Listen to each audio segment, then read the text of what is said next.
everyone. So this is going to be a little bit of a how to create your personal timeline using a resource called readwritethink.org. In the email I sent you, I did provide this website in the email.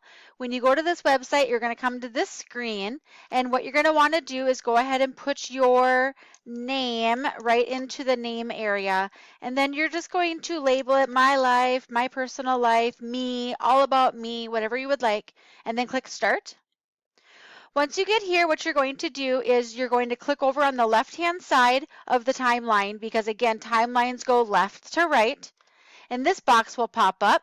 And then what you can do is you can go ahead and put your very first life event. Most people are putting the life event, the biggest event in their life, when they were born.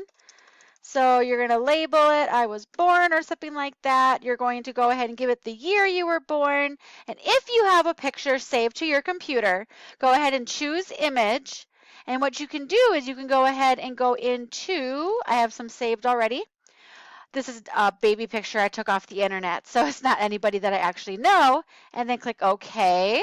And this is your little preview. If you like it, you say check, and then you can place it on your timeline where you want. And you can move the little circle around to get it exactly placed where you want it to be. Then you're going to go and do your second event. Now, the second event might be something like,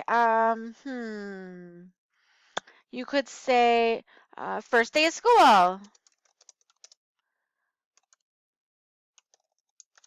And maybe it was kindergarten 2012. You go choose your image, and maybe this would be a picture of you on your first day of school. Again, I just snatched this from the internet. I don't know that little girl. And then you place it where you want. Oop, I want mine to be a little bit more straight, so I'm going to go like that. And then your third event, maybe you want to highlight family trip, something like that. Oh, hold on, it's not typing. Hold on, start over again. There we go.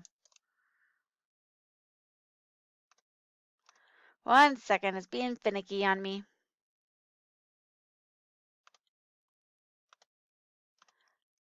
All right, I'm gonna go in backwards order here.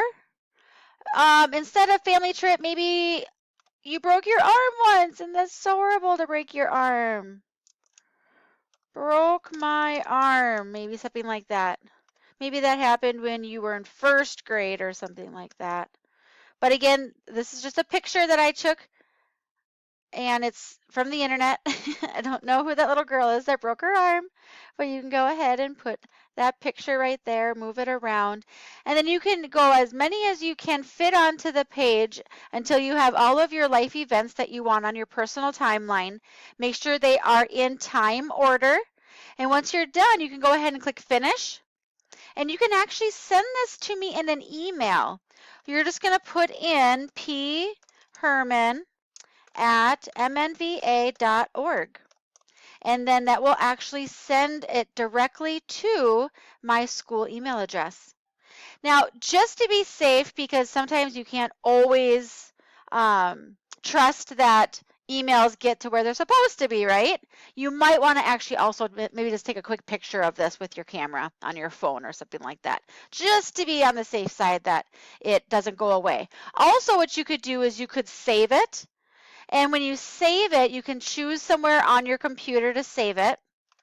And then if for some reason I don't get the email, you took a picture, but you can't find the picture, if you saved it, we'll also be able to recover it that way as well. Now, we are going to be sharing these as a class, next social studies class, which is Thursday, March 21st. So you have a couple weeks, but don't procrastinate, okay? Start working on this project, and then we'll have a fun presentation in a couple weeks.